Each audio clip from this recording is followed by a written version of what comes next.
Alan nga po pala ng Masbate. First time ko pong magbahagi ng ganitong kwento. Kaya pagpasensyahan na po ninyo kung meron po kayong hindi magustuhan sa paraan ko po ng pagkukwento. Nangyari ang kwentong ito noong dekada 90. Dito lang din po sa lugar namin sa Masbate. Iiwasan ko na lang pong magbanggit ng pangalan ng mismong lugar dahil siguradong makikilala po ng mga taga sa amin ang mga taong tinutukoy ko sa kwentong ito. Medyo kumalat po kasi ito noon sa lugar namin, lalo at maraming taong nakaalam dito ng panahon na yon. Ang baryo namin ay isang maliit pero tahimik lang naman po na baryo. Wala pa kaming kuryente noon dahil medyo may pagkaliblib nga po yung lugar. Karamihan sa mga bahay ay maliliit lang at hindi pa sementado. Kung baga karamihan po sa populasyon sa baryo namin noon ay pawang mga mahirap. Kung hindi po magsasaka ay mangingisda. Isa po ako sa mga maswerteng tao doon na sa edad na 17 ay nag-aaral pa rin sa kolehiyo. Karamihan po kasi sa amin doon nung panahon po na yon ni hindi man lang nakapag-high school. Sa murang edad ay nagbabanat na po ng buto para may makain ng kanilang pamilya. Dahil liblib nga po yung baryo namin, hindi na rin po naman bago sa amin ang mga usaping tungkol sa kung ano-anong kababalaghan. Engkanto, aswang, kulam, at kung ano-ano pa pong mga bagay na para sa iba ay kalokohan lamang. Pero para po sa amin at sa halos lahat sa mga tao sa baryo namin ay talagang totoo. Lalo na po para sa tatay ko na talagang galit na galit po sa aswang. Bago po kasi mangyari ang kwento kong ito, nakunan po noon yung nanay ko. Biglaan. Hindi namin alam kung bakit nangyari basta't ang alam lang namin, may mga naramdaman kaming kakaiba bago yun mangyari. Panay po ang huni ng tiktik tuwing gabi noon. Lalo na po nung gabing sumakit po ng todo yung tiyan po ng aking nanay. Hanggang sa makunan na nga po ito. 5 buwan pa lang po noon yung ipinagbubuntis ng nanay ko. Habilugan pa po ng buwan nang makunan po ito. 3 po kaming magkakapatid na puro lalaki. Kaya matagal na pong gusto ng tatay ko na magkaroon ng babaeng anak. Ganon rin naman po si nanay. Kaya nang malaman po ni tatay na isang babae sana yung ipinagbubuntis ng nanay ko, ganon na lang po yung lungkot at galit na kanyang naramdaman noon. Galit na galit po talaga ito. At nagbago po si tatay noon. Lalo at lagpas 40 na rin po sila nang mangyari po yon. Kaya medyo malabo na raw na makabuo pa sila ng isa pang anak. Lalo pa doon sa nangyari sa nanay ko. Yun po yung sabi sa kanila ng doktor sa bayan nung ma-hospital nga po ang nanay ko dahil sa nangyari. Bakasyon po noon. Wala nang pasok. Isang umaga, naglalakad ako papunta sa tindahan nila Aling Maring. Mga ilang metro lang ang layo sa bahay namin. Madilim-dilim pa po noon. Siguro mga bandang 5:30 ng umaga. Bibili po ako ng kape noon. Dahil maaga naman pong nagbubukas yung tindahan, lalo at maaga rin pong nagsisimula ang araw ng mga tao sa amin. Pagdating ko po doon, nagtaka po ako noon kung bakit sarado pa po yung tindahan. Uuwi na lang po sana ako noon nang meron po akong narinig na nag-iingay po doon sa likod banda ng bahay nila Aling Maring. Maya-maya pa, meron pong lumabas na ibang tao galing doon. Meron na rin pong nagtatakbuhan ng mga tao papunta naman doon. Nagtanong po ako noon sa isang kabarangay kung ano ba ang nangyari At ang sabi po nito, meron daw ng gambalang aswang sa bahay nila Aling Maring. Nagkataon na buntis po noon yung asawa ng anak ni Aling Maring na doon din po nakatira sa kanilang bahay. Ang sabi po ng napagtanungan ko, nagawa raw putulin ni Mang Ramon yung dila ng tiktik. Ito pong si Mang Ramon ay asawa po ni Aling Maring. Talagang inaabot daw ng itak yung dila ng aswang bago pa yun nakatakas. Ang malaking katanungan po noon sa amin, sino? Sino yung aswang na nagawang tabasan ng dila ni Mang Ramon nung mga aswang nga po ito sa buntis ng anak? Maraming pangalang lumabas, maraming pinaghihinalaan noon. Dahil sa totoo lang po, marami pong aswang sa baryo namin noon, kahit magpahanggang ngayon. Maya-maya pa, dumating na po yung tatay ko. Kaya nung pumasok po doon ang tatay ko, ay hindi ko na rin po napigilang pumasok doon sa bakuran nila Aling Maring. Umuusok po noon doon banda sa likod ng kanilang bahay. Andun po si Mang Lito, yung kababaryo po namin na may kaunting alam sa panggagamot, dahil naging alalay daw ito ng albularyo noon. Pagdating po namin doon sa likod na mismo ng bahay, may isang maliit po na plangganang nandoon na may laman pong mga baga. May kung ano-ano pong dahon na nilagay doon, kaya po yun umuusok. At maya-maya pa po, kitang-kita po talaga namin na nilagay po doon ni Mang Lito ang isang mahaba at mangitim-ngitim na bagay. Parang patay po na ahas, pero yung tipong sobrang maliit po. Parang uod na mangitim-ngitim pero may kahabaan. Doon ko na narinig sa mga kababaryo ko na yun daw yung dila ng aswang na nagawang putulin ni Mang Ramon. Pagkalagay po ni Mang Lito ng bagay na yon doon sa baga, binudburan pa po niya yon ng asin. Dinig na dinig ko po yung pagputok ng asin nung isinaboy po yun sa baga. At unti-unti pong nasunog yung mangitim-ngitim na bagay na ayon po sa kanila, yung dila daw ng aswang. Kinilabutan po ako noon, Sir Dan. Yun po ang unang pagkakataon na nakasaksi po ako ng napaka-weirdong pangyayari. Kahit ang tatay ko po noon, halatang kinilabutan rin po. Ginawa daw ni Mang Lito yon para masiguradong hindi na maghihilom ang sugat ng aswang na yon. Siguradong permanenteng pinsala daw sa katawan nito yung pagkakaputol ng kanyang dila. Isang araw, napag-utusan akong bumili ng suka kila Aling Mila. Kababaryo din po namin. Hapon po noon, mga bandang 5:00 na po siguro. Mga ilang araw na rin po pagkatapos po nang nangyari doon kila Mang Ramon. Dumiretso na nga po ako kila Aling Mila. Medyo naglakad din po ako noon ng ilang minuto. Dahil medyo malayo po sa bahay namin yung bahay po nito. Pagdating ko po doon, nakalagay po sa lalagyan yung mga suka, pero wala pong tao doon. Wala pong sumasagot sa akin noong pumunta po ako doon. Naisip ko po noon na kumuha na lang doon at ipatong na lang po yung bayad doon sa mesa kung saan din po nakapatong ang mga lalagyan. Pero bigla po akong may narinig na dumating po doon banda sa likod ng bahay ni Aling Mila. Nagmadali po akong umikot para tignan po kung sino yon. Pero pagdating ko po doon, nadatnan ko po doon si Lola Anita. Yung nanay po ni Aling Mila na mga ilang metro lang din po yung bahay mula doon.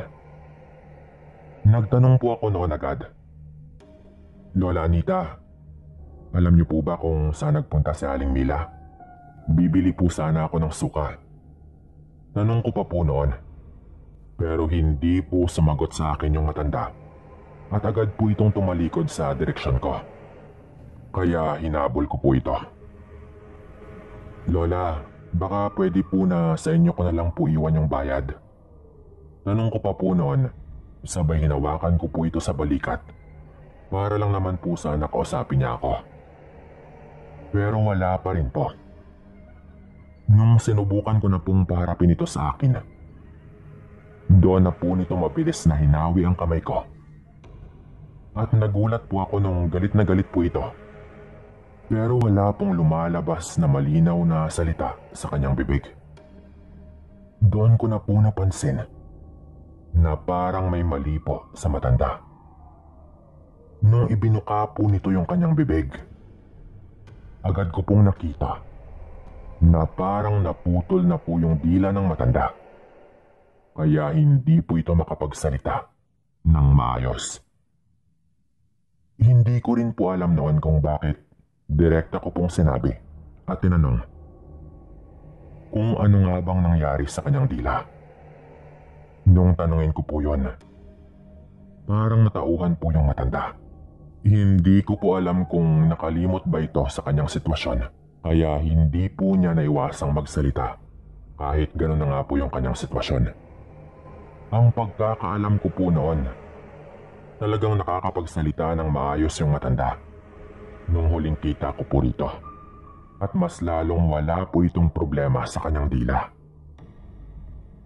Lola, ano pong nangyari sa inyo?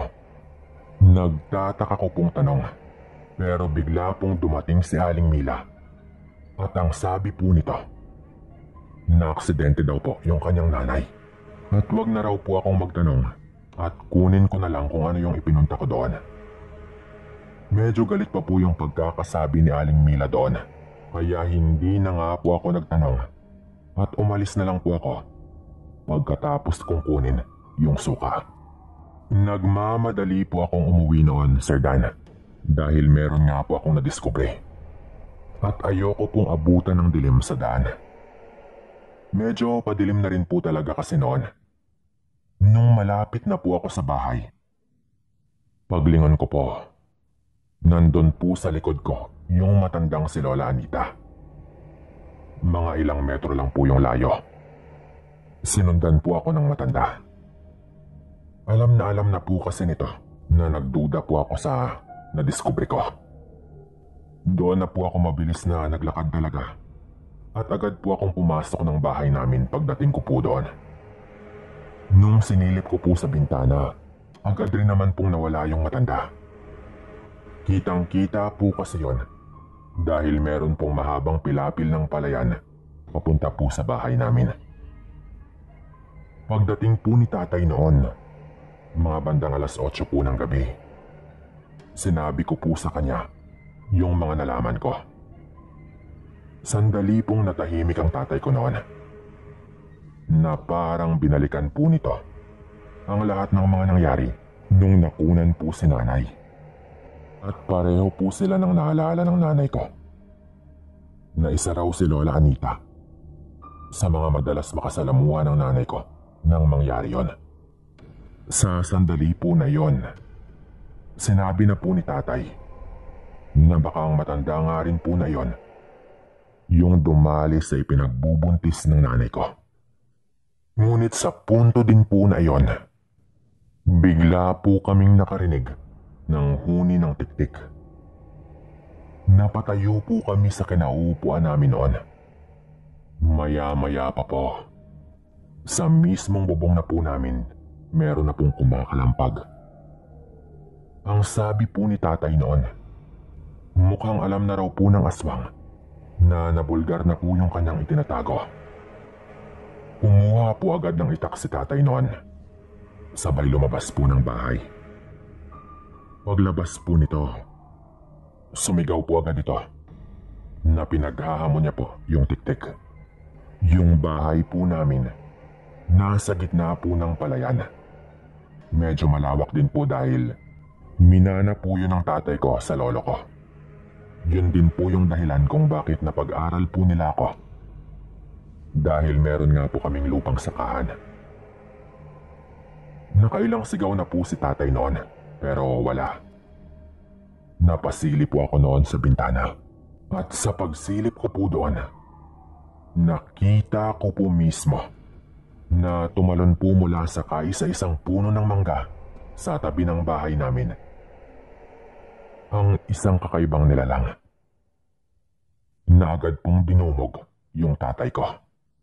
Sa pagkabigla ko po noon, hindi na po ako nakakuha ng armas at agad po akong lumabas. Naabutan ko po noon na dinudumog po si tatay ng aswang na yon. Yung nguso po ng nilalang na yon, parang pahaba po. At sa totoo lang po, yung katawan po noon, maliit po. Yung tipong parang hindi po sa matanda. Parang katawan po ng bata. Pero napakahaba po ng buhok. Yung mga kuko po noon, talagang mahaba po. Pilit po siyang pinagtataga ng tatay ko noon. Pero pinipigilan po nito ang tatay ko.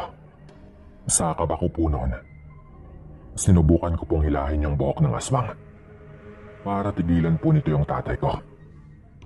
Pero sa unang paghila ko po, napakadulas po ng buhok na hindi ko man lang po ito mahila. Sinanay po noon at ang mga kapatid ko, nagsigawan na rin po. Pero bago pa man po ako makagawa ng kahit ano para matulungan yung tatay ko, pinalupot po ng makailang beses ni tatay yung buhok po nun sa kanyang kamay. At pinilit po ni tatay na putulin po yon. Doon na po nagawa ni tatay na tagain po yon sa may likod. Kaya nakawala po ito. Dahil parang nanghina po yung aswang dahil sa ginawa ni tatay sa kanyang buhok. Doon po sumigaw si tatay na lumayo daw ako doon at pigilan ko raw sila nanay na lumapit doon. Agad na lang po akong sumunod noon. Hininda po ng aswang yung pagkakataga ni tatay sa kanyang likod. Hindi ko po alam, Sir Dan, kung tama yung hinala namin. Pero base po doon sa nangyari, parang kahinaan po ng mga tiktik yung kanilang buhok. Dahilan para agad nga po itong tumakas dahil sa nangyari.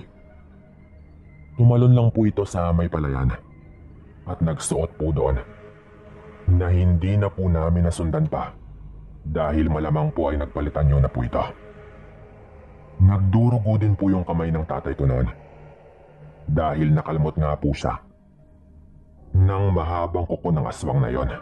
Kaya doon po nabuhos yung aming atensyon kaysa habulin pa po yung aswang na yon. Ang matindi pa po doon, Sir Dan, kinabukasan po, bago pa man po mapagsabi ni tatay ang nangyari sa ibang kababaryo, mas nauna pong kumalat yung balita na patay na raw po si Lola Anita.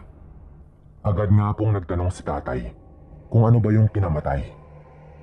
At ang sabi nila, malubang sugat daw sa likod na nakuha daw nito dahil sa pagtaga sa kanya ng isang hindi pa kilalang tao habang pauwi daw sila ng kanyang anak na si Mila. Nang marinig po namin yon, nagtinginan po kaming lahat dahil alam naman po namin nagawa-gawa lang yon ng kanyang anak na si Mila para itago ang katotohanan. Pero minabuti po ni tatay noon na manahimik na lang din po. Lalo at baka siya pa nga po yung madiin. Wala po siyang laban kapag nagkataon dahil hindi naman po kinikilala ng batas ang mga aswang.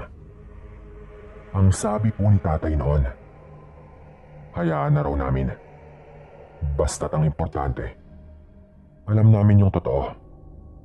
Gayon pa man, meron pa rin pong mga nakakaalam noon na ang tatay ko yung nakataga sa aswang na matanda. Dahil meron pong mga napadaan doon na nakarinig ng mga sigawan ng gabing yon. At hindi lang din po pala kami ang nakaalam tungkol doon sa naputol na dila ng matanda bago pa po yung gabing yon. Dahil may ilang kababaryo din pong nakaalam bago ko pa po nalaman.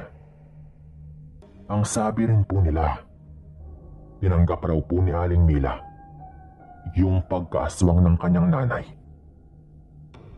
Kaya ang mga usap-usapan naman po noon sa mga iba pa pong nangyari, si Aling Mila daw yung bagong aswang sa lugar namin. Pero yung kwento po ng karanasan namin, dito na po nagtatapos. Maraming salamat po kung mapili ninyo ito.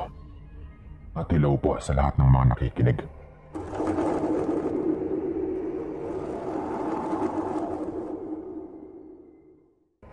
Kapag usapang aswang, meron akong iisang karanasan na bihira ko lang ibahagi sa ibang tao. Ito ang kauna-unahang pagkakataon na magbabahagi ako ng ganitong kwento sa isang horror channel. Naibahagi ko na rin po ito dati sa isang Facebook page, pero matagal na pong nawala ang page na yon. Bagong uso lang din po kasi yung FB at mga ganong page noon dito sa Pilipinas. Matagal na po akong tagapakinig sa iba't ibang YouTube channel na kagaya po ng sa inyo. Pero dito ko po napiling ipadala itong aking kwento. Dahil bukod sa nakapagpadala na rin po dito ng kwento ang barkada ko na napili rin po ninyo, simple lang po kasi ang atake ng mga kwento dito. Hindi po komplikado at nakaka-relate po ang mga kagaya ko. Noong kabataan ko, mga 16 o 17 taong gulang yata ako noon, tuwing market day po sa lugar namin sa Iloilo, naglalatag po kami ni Tito ng kanyang mga itinitindang itak at mga patalim. Siya po mismo yung gumagawa noon. Meron naman po kasi itong mga gamit. Bale, ako po yung tagatawag ng customer at nangungumbinsi na rin po ako. Lalo at medyo may problema po sa pagsasalita ang tito ko. Kaya medyo nahihiya po siyang makipag-usap sa mga customer noon. Sa tabi po ng kanyang pwesto, meron pong nagtitinda ng mga gulay. Doon po sa pwesto na yon, yung nagbabantay po doon ay kaedad ko lang din po. Tawagin po natin siya sa pangalang Edwin. Bale, alalay po siya ng may-ari na binabayaran po siya sa kanyang serbisyo. Sa isang linggo, 2 araw po yung market day sa lugar namin. Kaya naging close na rin po kami ni Edwin. Lalo at bukod sa magkatabi ang pwesto, magkaedad din po kami. Ako nga po pala ay tawagin nyo na lang din sa pangalang Antonio.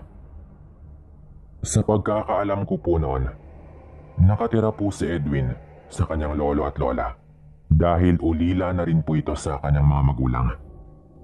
Yun po yung sabi nito sa akin. Pero minsan po akong sinabihan ng may-ari ng tindahan ng gulay na yun lang daw yung pagkakaalam ni Edwin tungkol sa kanyang mga magulang. Pero ang totoo daw, buhay pa raw ang mga ito at sa hindi alam na dahilan, umalis raw ang mga ito doon sa kanilang lugar. Bale, karatig barangay lang din po namin yung lugar po nila Edwin na malapit din po doon sa bayan. Meron daw po kasing iniiwasan ng kanyang mga magulang, kaya umalis daw ito. Pero hindi na raw nila binalikan pa ang kanilang anak na si Edwin. Kung ano man yung iniiwasan ng mga ito, hindi na po sinabi pa sa akin ng may-ari ng tindahan. Ayoko namang tanungin yon kay Edwin. Lalo at wala nga po itong kaalam-alam. Isa pa, baka gawa-gawa lang din ng may-ari ng tindahan ng gulay yung kanyang mga pinagsasabi. Naging magbarkada po kaming dalawa ni Edwin. Yung tipong parang magkapatid na po yung turingan po namin. Nakakasama ko na rin po ito sa mga kalokohan. Lalo at nagsisimula na nga rin po kaming uminom noon. Minsan nga napapaaway pa kaming dalawa. Pareho po kasi kaming walang kapatid. Kaya nagkasundo talaga kaming dalawa. Minsan na rin po akong nakapunta sa kanila noon. Pero hindi na po nasundan dahil hindi po ako komportable sa kanyang lola. Kakaiba po kasi itong makatingin. Yung tipong strikto. Nahalatang parang ayaw nilang magkaroon ng kaibigan ang kanilang apo. Ganon din po yung sabi sa akin ni Edwin tungkol sa kanyang lola. Kaya hindi na rin po ako nabigla. Isang araw po noon, biglaan na lang po na hindi na pumupunta doon sa tindahan si Edwin. Ang sabi po ng may-ari, hindi rin daw nagpaalam sa kanya. Hanggang sa lumipas po ang mga araw. At nasundan pa po yun. Tulad ng sabi ko, 2 araw sa isang linggo yung market day doon sa lugar namin. At sa loob po ng 1 buwan, hindi na pumasok pa si Edwin bilang alalay ng tindahan. Kaya kumuha na po ng iba yung may-ari. Wala pa pong cellphone noon. Black and white pa nga po yung TV noon.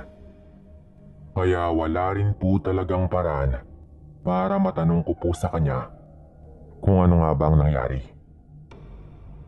Iisa na lang po talaga yung paraan noon. Yun ay ang puntahan ko mismo sa kanila doon sa kabilang baryo. Pero bago nangyari yon, bigla po akong tinawag ng may-ari ng tindahan ng gulay. May nabalitaan daw kasi ito sa nangyari sa lola ni Edwin. Ang sabi nito, namatay na daw pala ang lola ni Edwin. Biglaan lang daw yon dahil aksidente daw na nabaril.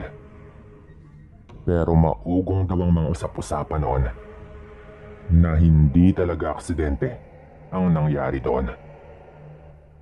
Doon daw sa kabilang baryo na baril yung matanda. Doon pa lang nakapagtataka na po. Dahil iika-ika na po yun kung maglakad. Kaya imposibleng makarating pa po ito doon, lalo at 10 oras daw po ng gabi nangyari yon. Ayon daw sa pamilya ng nakabaril, ilang araw na raw kasing may nararamdaman silang umaali-aligid sa kanilang bahay. Nakakarinig daw po sila ng mga kalampag sa gabi at ng mga kakaibang tunog.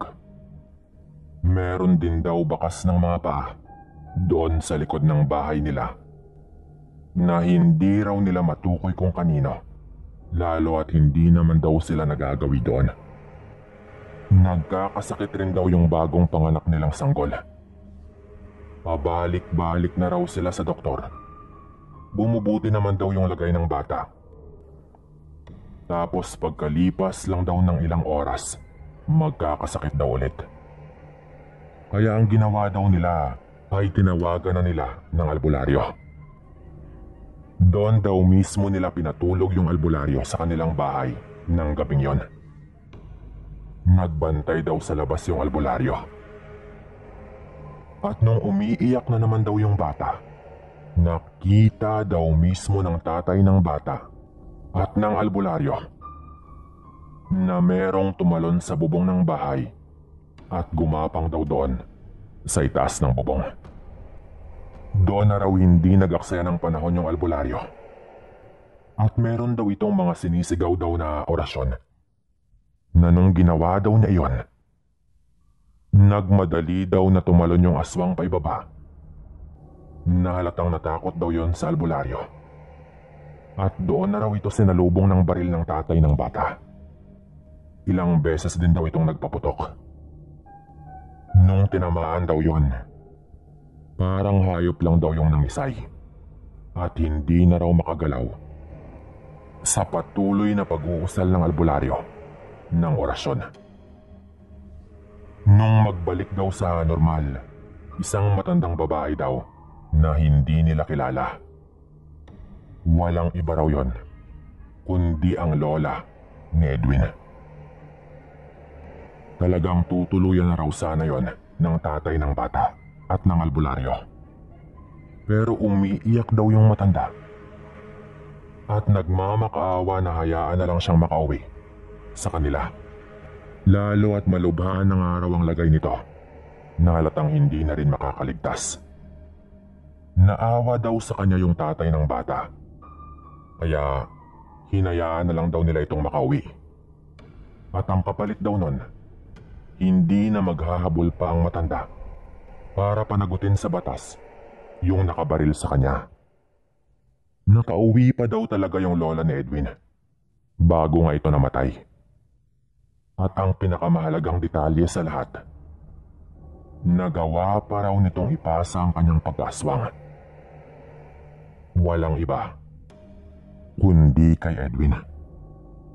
Yun daw yung kumakalat na balita noon. Kaya sinabi nilang nagkakasakit na raw ang kaibigan ko. Nung marinig ko po yun, hindi man po ako makapaniwala sa mga nalaman ko. Kailangan ko yung alamin mismo nang malaman ko talaga ang totoong dahilan kung bakit bigla na lang nawala si Edwin. Ang sabi ko po noon sa sarili ko, kinabukasan ay pupuntahan ko agad. May pasok pa po ako noon sa eskwela.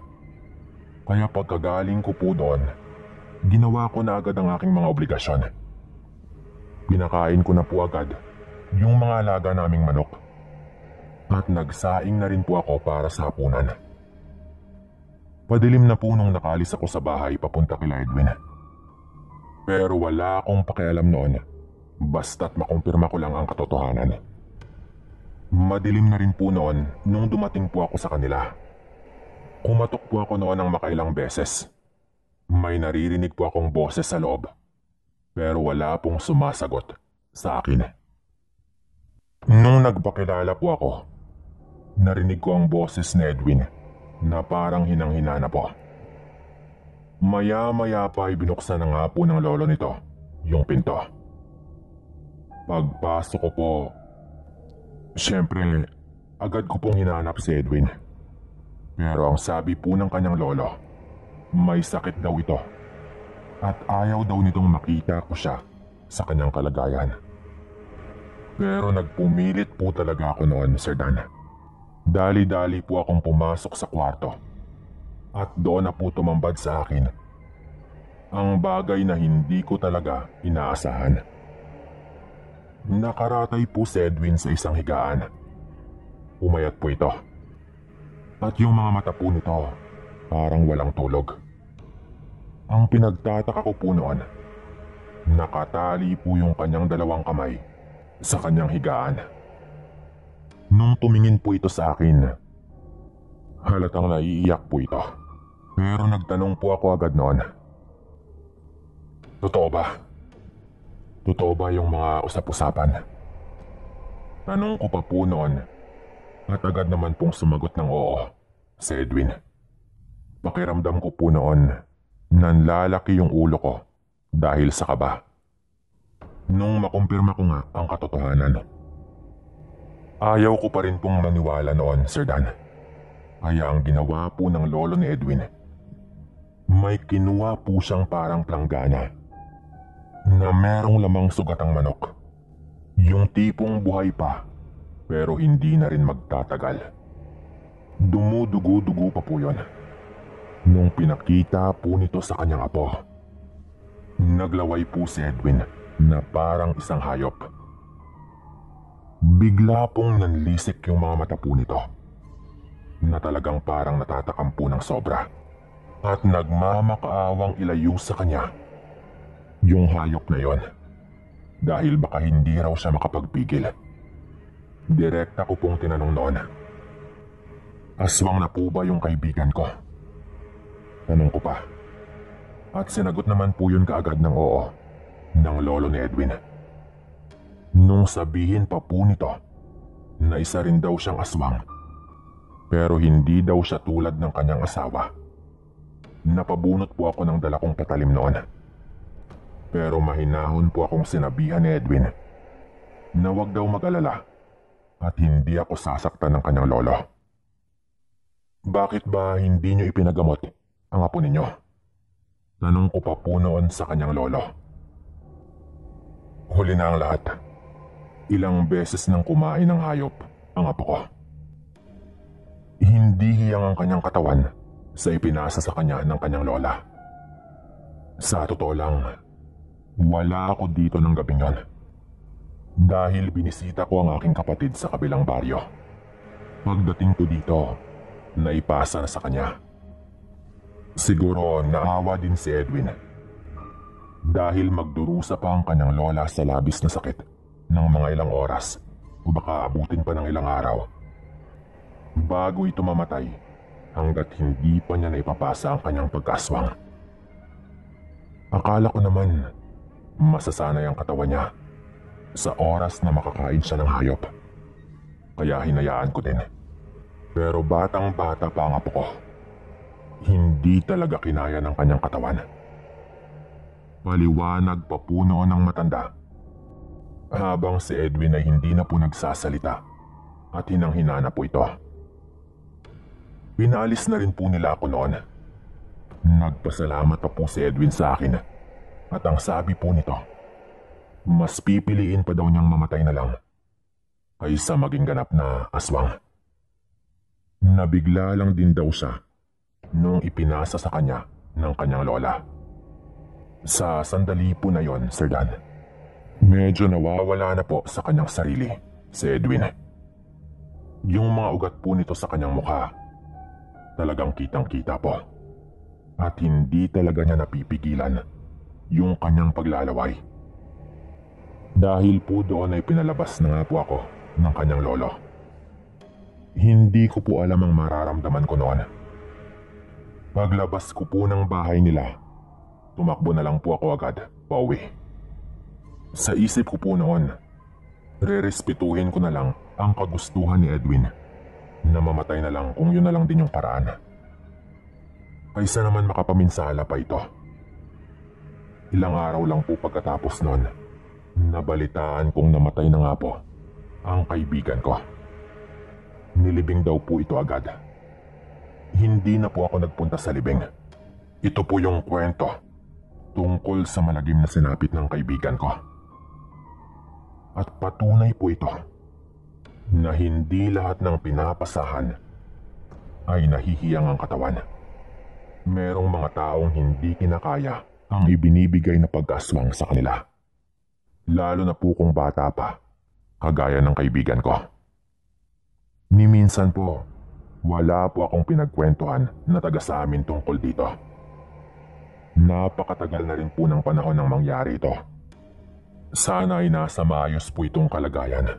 Hanggang dito na lang po at maraming salamat.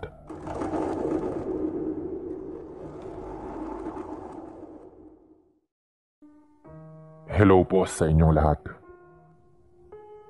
Naranasan niyo na bang tumira sa bahay ng binan niyo sa unang mga taon ng pagsasama ninyo ng inyong asawa?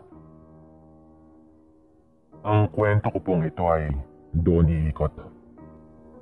18 ako noon, nung hindi inaasahang mabuntis ako ng nobyo ko. Siyempre, bata pa kaya medyo marupok. Dahil doon ay tumigil na ako sa pag-aaral. Naging laman pa ako sandali ng tsismisan siyempre. Dahil bukod sa maagang nabuntis, medyo hindi pa sigurado noon kung pananagutan nga ba ako ng nobyo ko. Lalo at nagbakasyon ito ng ilang buwan sa Maynila. Alam niyo naman na laging nakabantay ang mga tsismosang kapitbahay.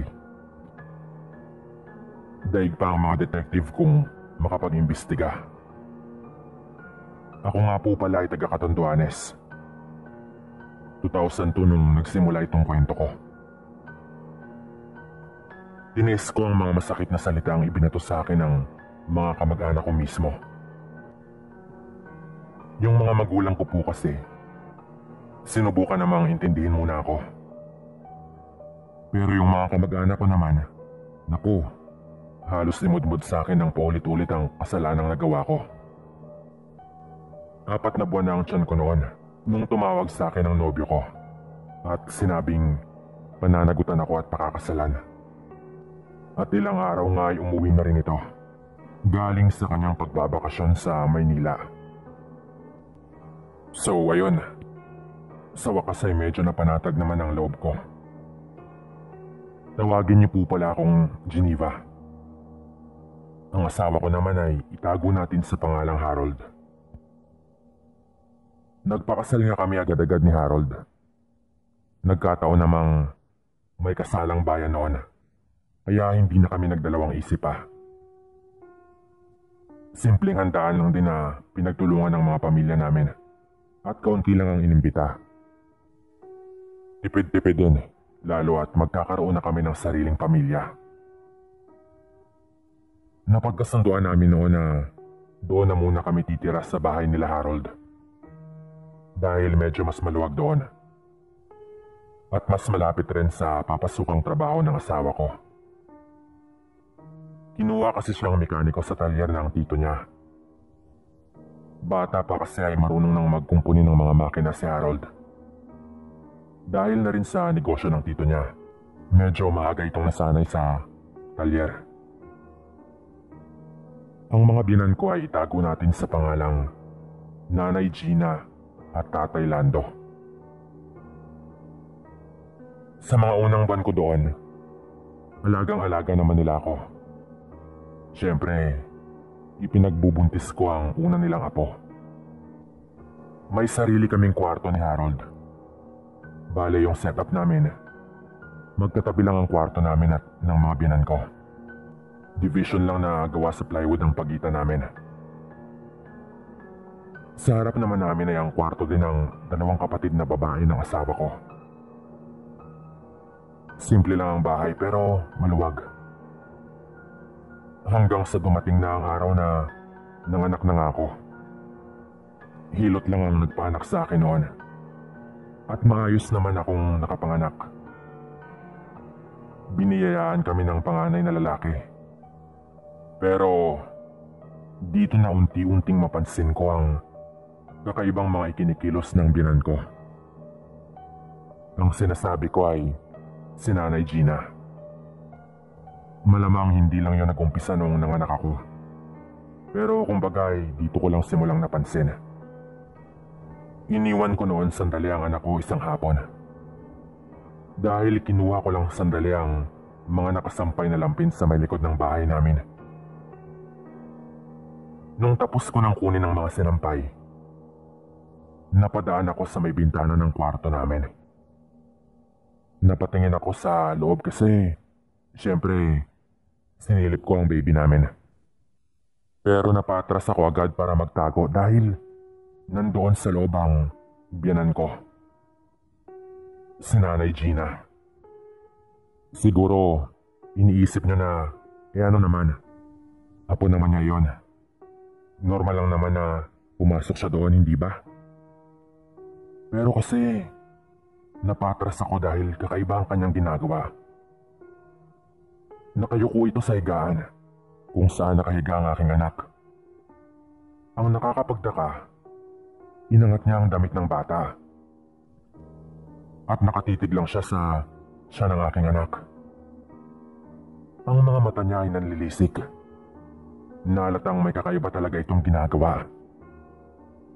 Nakasilip lang ako sa may bintana. Maya-maya pa, dinilaan ni Nanay Gina ang tiyan ng bata na parang takam na takam ito. Sino ba naman ang hindi magtataka kung ganoon ang gawin ng biyenan mo? Hindi ba? Dali-dali akong tumakbo papasok ng bahay. Pero bago pa man ako makapasok, narinig ko nang biglang umiyak ang bata. Agad kong tinungo ang kwarto. At pagpasok ko, buhat-buhat na ni Nanay Gina ang baby ko. Ang mukha ni Nanay Gina ay nagbalik na rin sa normal. Malayo sa nakita kong nakakatakot at nalilisik ang mga mata niyang itsura. Ilang sandali lamang ang nakalipas. Agad kong kinuha sa kanya ang bata. Nay, ako na po. Papadidein ko lang po at tatahan na rin ito. Mahinahon ko pa ring wika habang tinitignan siya sa mata. Pero hindi ito makatingin ng diretso sa akin. Nalatang talagang may ginawa itong kakaiba. Noong paggabi na, iyak nang iyak ang bata. Pero wala pa rin si Harold. Dahil madalas ay gabi pa talaga ito kung makauwi. Naglalakad lang din kasi siya. At namamalingke rin muna ito ng mga kailangan sa susunod na araw bago siya umuwi. Dahil ang mga pamilya namin ay nasa parehong barangay lang naman, may pinsan ako na malapit lang sa bahay nila Harold. Naisip ko noon na magpasama sa kanya sa malapit na manggagamot. Iyak nang iyak talaga kasi noon ang bata. At abala rin naman sila Nanay Gina at Tatay Lando sa kanilang mga ginagawa. Kaya nagpaalam ako noon sa binan ko na papatignan ko lang sa albularyo at baka nausog ang aking anak. Dahil madalas ay may mga ibang tao din na pumupunta doon sa bahay. Medyo masama ang tingin sa akin ng binan ko noon. Pero pumayag naman siya. Lalo at malapit lang din ang pupuntahan ko. Sinamahan ako ng pinsan ko doon sa manggagamot sa baryo namin, na madalas naman naming puntahan kahit nung bata pa ako, kapag nagpapailot o nagpapagamot. Nung pinatignan namin ay napailing agad ng manggagamot.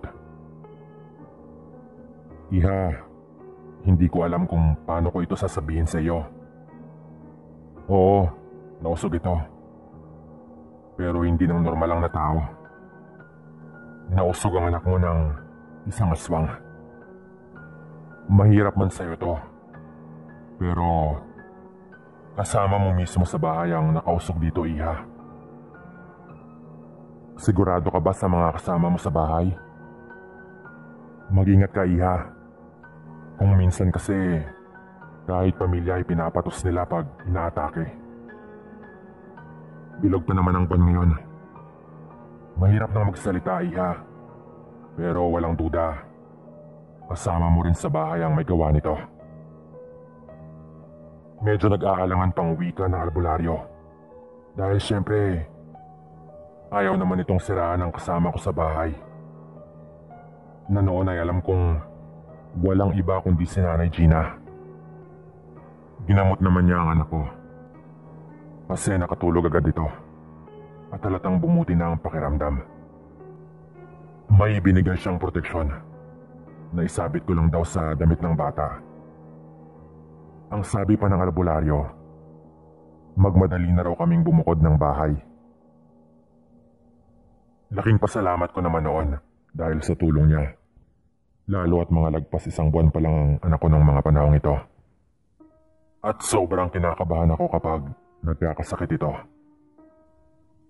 Tinanong ako ng pinsan ko kung magtatagal pa ba ako doon. Ang sabi ko naman, wala naman akong pagpipilian. Pagdating ko sa bahay, ay saktong dumating na rin ang asawa ko. Siyempre nagulat ito at nag-alala.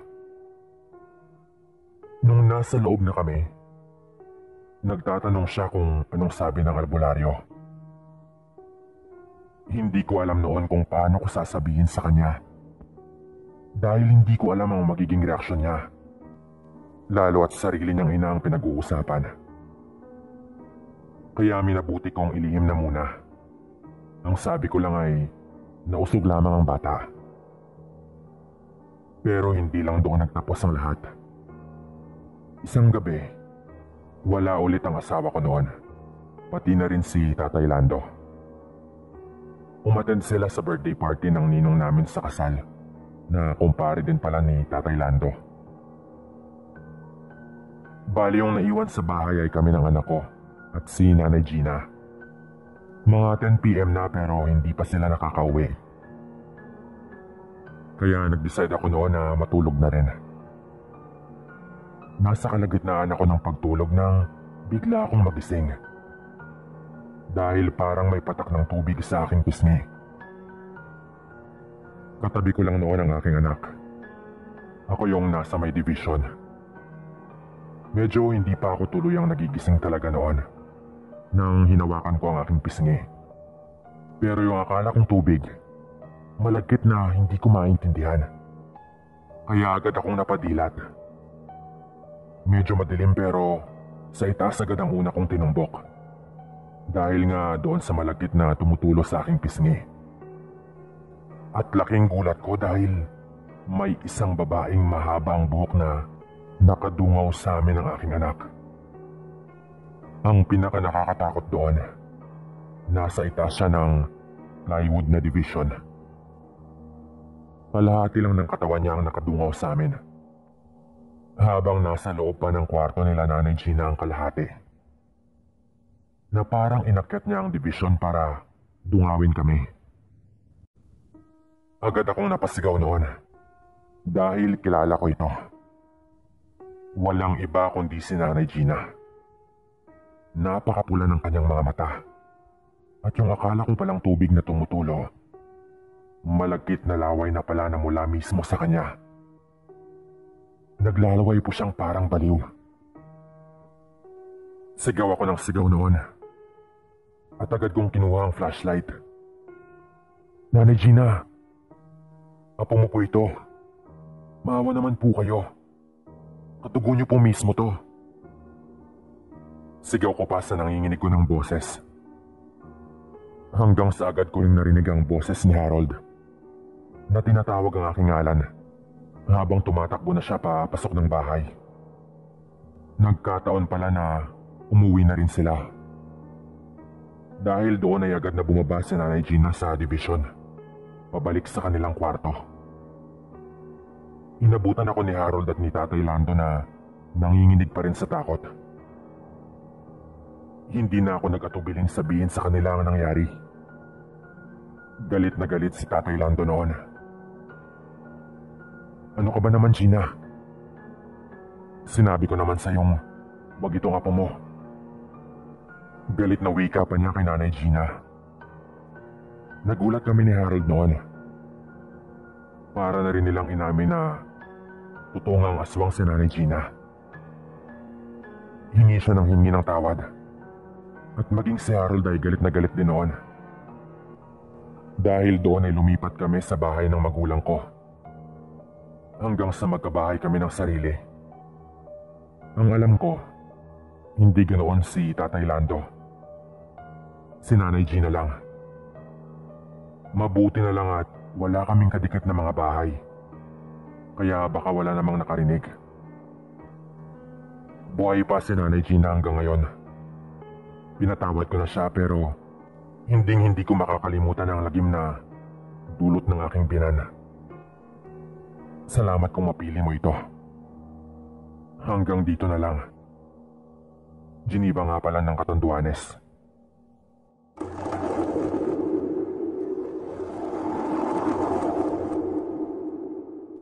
(1991) Sa isang barangay sa probinsya ng Aklan. Nagbakasyon po ako noon. Galing akong Maynila at naisip nila mama na pauwiin muna ako sa probinsya ng lolo ko. Walang iba kundi sa probinsya ng Aklan. Paminsan-minsan tuwing bakasyon, umuwi naman talaga kami doon. Hindi naman taon-taon pero nakailang uwi na rin kami doon. Sa lahat ng mga pagkakataong yun ay kasama ko sila mama at papa. Pati na rin ang dalawa kong ate. Pero sa pagkakataong ito ay ako lang. 16 na taong gulang na rin ako noon. Barko pa ang sinakyan ko noon pauwi ng Aklan. Bale, pag-alis ko doon sa bahay namin, kinabukasan pa niya na ako dadating sa Aklan. Parang sa pagkakatanda ko ay barko pa talagang madalas na sakyan noon. O baka sa katulad lang namin na medyo kapos din naman sa buhay. Pagdating ko sa pier, nandoon na sila lolo at lola. Naitago na lang natin sa pangalang Lolo Boy at Lola Inday. Sumakay kami ng tricycle pauwi sa bahay nila. Ang sabi agad ni Lolo, "Nako apo, matutuwa ka pag uwi mo. Yung kapitbahay natin, umuwi rin yung apo niyang babae na kalaro mo noon ng bata ka pa. Batiin mo siya pagdating natin doon ha. Binata ka na kaya huwag ka nang mahihiya." Patoksong wika pa ni Lolo. Ang tinutukoy niya kasing babae na apo ng kapitbahay nila, yung crush ko noon na kalaro ko rin kapag umuwi akong Aklan. itago natin siya sa pangalang Elena. Ako naman ay tawagin niyo na lang na Tikboy. Yan talaga ang palayaw na ginagamit ko.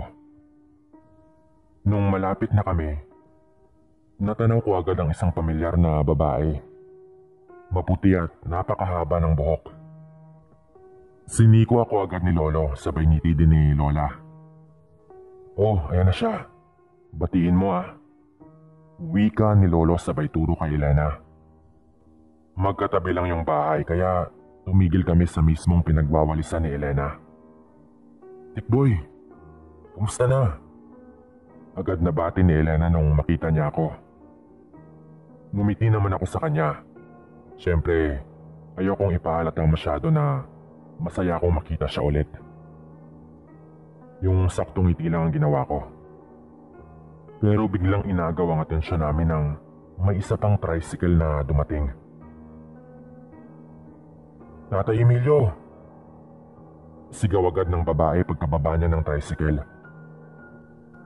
Ang tinatawag niya ay ang lolo ni Elena, na isang magaling na manggagamot sa lugar nila Lolo. Nagpapanik na yung babae. Pagsilip ko ay may isa pang babae doon sa tricycle. Nadali-dali namang binuhat ng driver. Ang babaeng yun ay parang wala sa kanyang sarili. At nakakapagtakang naglalaway ito. Ang mga mata ay nanlilisik at napakatalim ng tingin niya sa akin nang magtama ang mga paningin namin. Ipinasok nila agad ang babae sa bahay nila Elena. Agad na napatanong ang lolo ko kay Elena. Yeah. Yun din ba yung ginagamot ng lolo mo nung isang araw? Tanong pa ni Lolo. Opo, Lolo Boy. Ang sabi sa akin ni Lolo, hinawaan daw ng aswang pero kaya pa raw niyang gamutin. Hindi pa raw kasi tuluyang nabubuo sa katawan. Sagot naman ni Elena. Sa totoo lang ay natatawa ako noon, Sir Dan. Hindi lang talaga ako naniniwala sa mga ganon. Laking Maynila kasi ako samantalang si Elena naman ay taga Mindanao. Kaya malamang ay naniniwala na siya noong mga panahong yun. Maya-maya pa ay nagpaalam na si Elena na papasok na sa kanilang bahay. Kaya pumasok na rin kami sa bahay namin. Pero kahit nandoon na kami sa loob, naririnig pa rin namin ang pagsigaw ng babaeng ginagamot ng lolo ni Elena. Sigaw ng sigaw na parang hirap na hirap yon. Huwag ka na lang makinig. Nitong mga nakaraan, napapadalas na yan. Wika naman sa akin ni Lolo.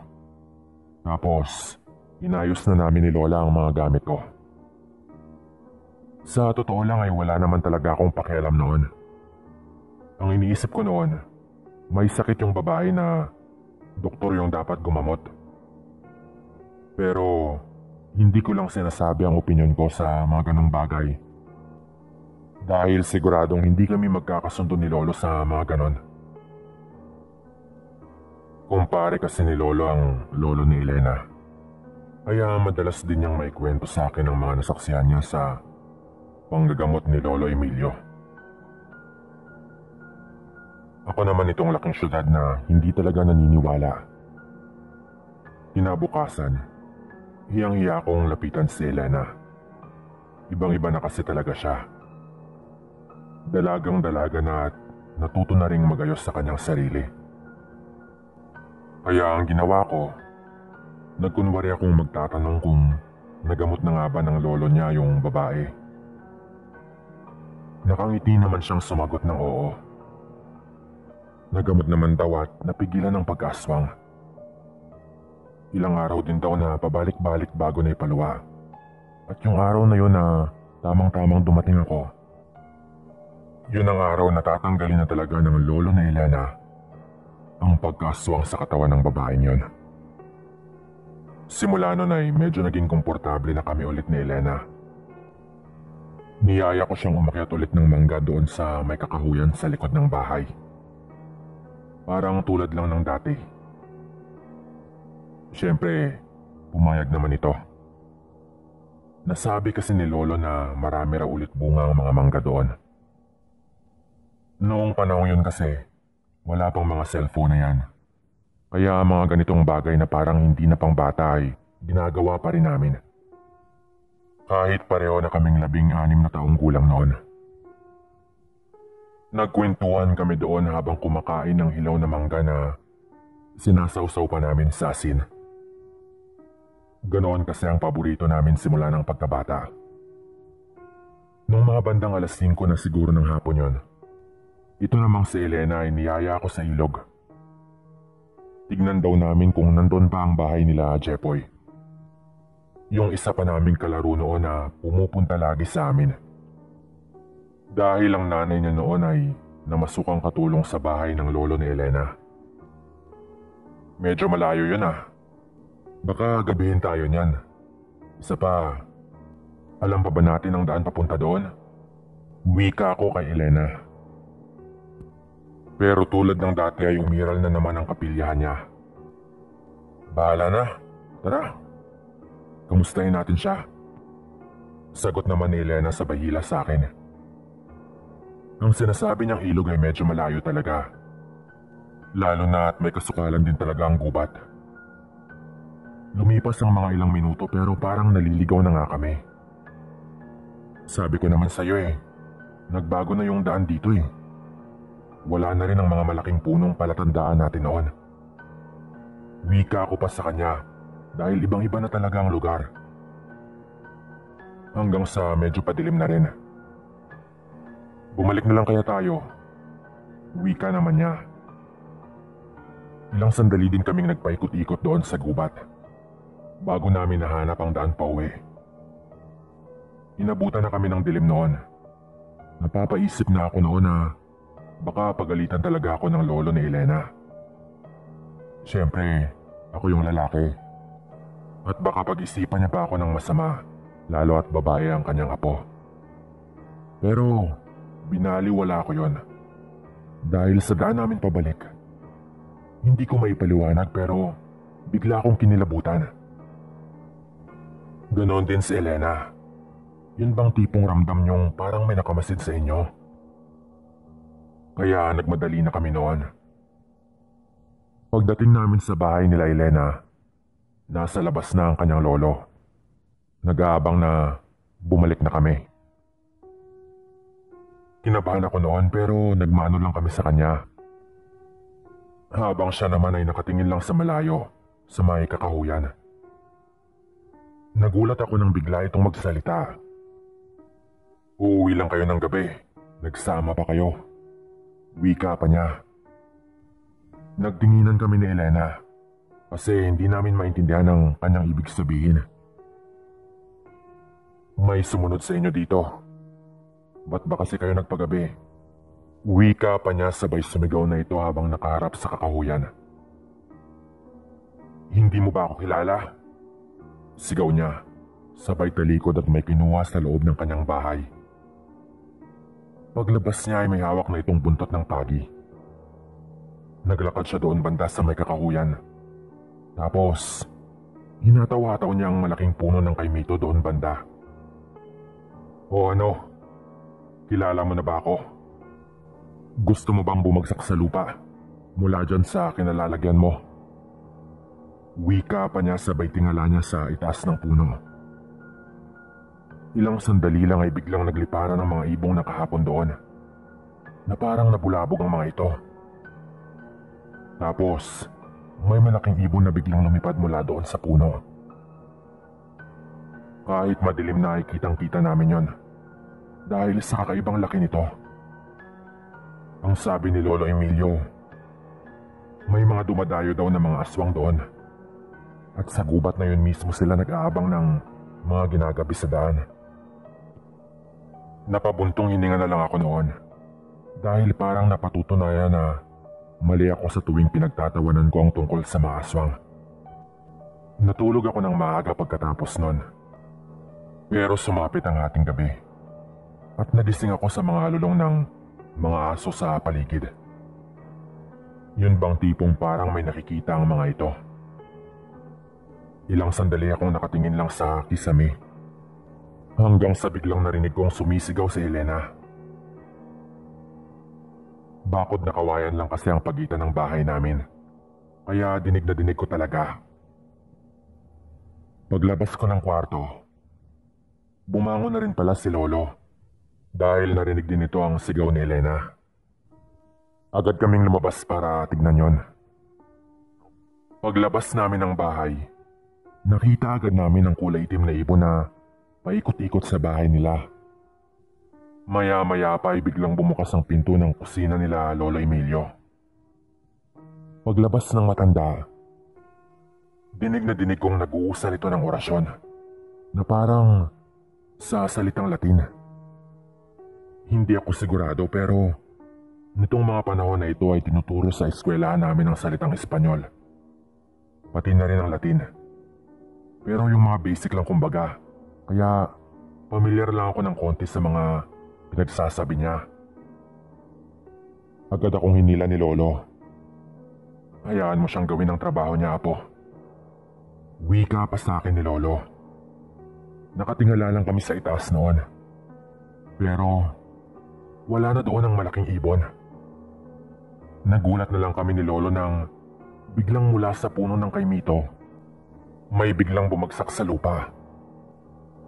Madilim ng gabing yon at matalahib doon banda. Nung una ay parang ibon lang ang nangingisay pero nung nilapitan yun ni Lolo Emilio, nakakapagtakang isang lalaking hubot-hubad ang nandoon. Pumasok na kayo.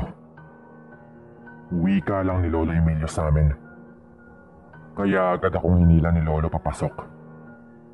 Ang tanging narinig lang namin noon, tunog ng bawat paghataw ng buntot pagi.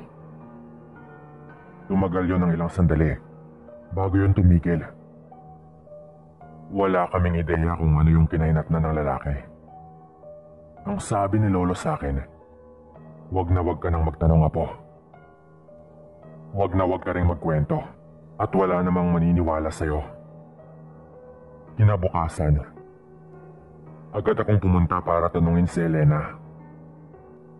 Ang pagsigaw niya palang yon ay dahil nakita niya ang malaking ibon na nakahapon sa itaas ng kanilang pader. Nakadungaw daw yon sa kanya. Wala kasing kisame ang kanilang bahay. Ayon pa kay Elena, pulang-pula daw ang mga mata nun. Hindi raw kasi naglalagay ng proteksyon ng kanyang lolo sa bahay nila. Dahil mismo ang mga ibang pasyenteng ginagamot nito, mga aswang din. Na kung lalagyan ng proteksyon ng kanilang bahay, maging ang mga ito ay hindi makakapasok doon. Tulad ng sabi ni Lolo, hindi na ako nagtanong patungkol sa nangyari doon sa lalaki. Hindi ko alam kung tinuluyan yon ni Lolo Emilio o baka naman binigyan lang niya ng leksyon. Hanggang dito na lang po. Magpapadala akong muli kapag nakita kong napili niyo ito. Salamat.